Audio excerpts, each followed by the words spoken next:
Hello guys, yan, usapang barya naman tayo. Naalala ko lang si Alan Bartolome. Kasi di ba yun yung namimili ng mga 20 pesos na nagpaskwelo daw. Bali nag-message ako dun pero nasin naman niya pero hindi niya pinansin. Ngayon ito, yung aking tinabi na mga 20 pesos.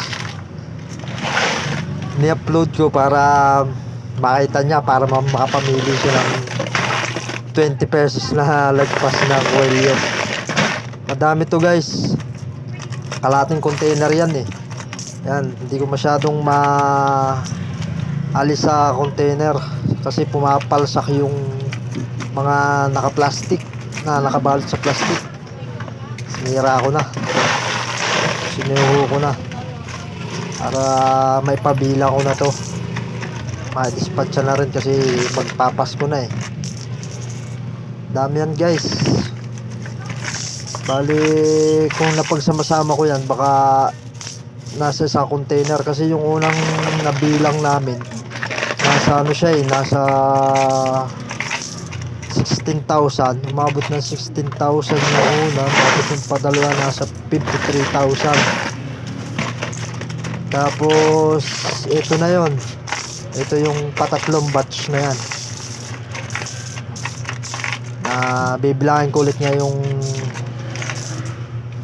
year end. Ngayon papasko na to para may magamit namin sa aming holiday na ano, mga palaro, mga ganyan. Dami yan guys. Tsaka paki-mention si Sir Alan Bartolome kasi nag-message ako sa kanya eh. Nasi naman niya kasi baka bibili pa siya ng 20 pesos na lagpaskwelyo eh. Napakarami dito, marami akong naipon talaga. Talaga mamimili siya. Isipin mo, namimili siya 10 piraso, 12 pirasos, binibili niya ng 10,000. Ito, makapili siya dito ng 40 piraso hanggang 50. Malaking pera na yun. Malaking pera talaga yun, 40,000 pag talaga bibilihin niya ng ganong presyo. Dami yan guys.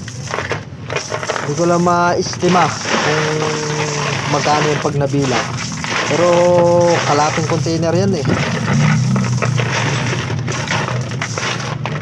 Ang dami pa, halos hindi ko na mailahat siya, diba?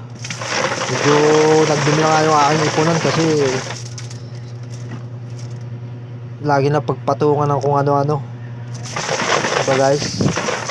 Kaya naman mag-ipon talaga eh, basta marunong lang talaga mag-tipid. Diba? Lumuluwa pa yung mga 20 pesos. Napakaraming lagpaskwelyo yan. Baka hindi 50 piraso makita ni Sir Alan Bartolome dyan. Kasi wala, minessage ko siya, wala, sin. Nabasa naman niya pero hindi naman niya na-replyan. Balot na iba niyan oh. Diba guys?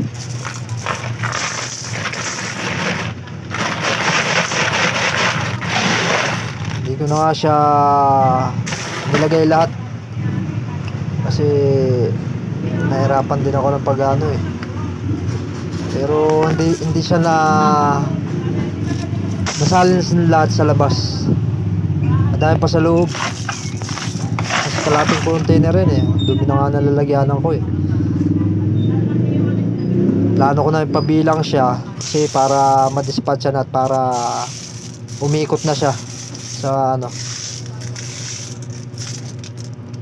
Tapos na ang pag-iipon, sa sunod na taon na lang ulit.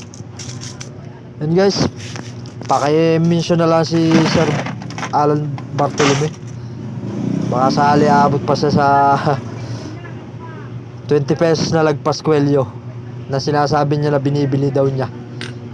Kasi napakarami yan guys.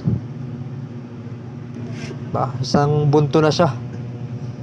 Kaya nakakaipon naman tayo talaga eh. Hindi lang katulad ng sa iba na talagang maramihan.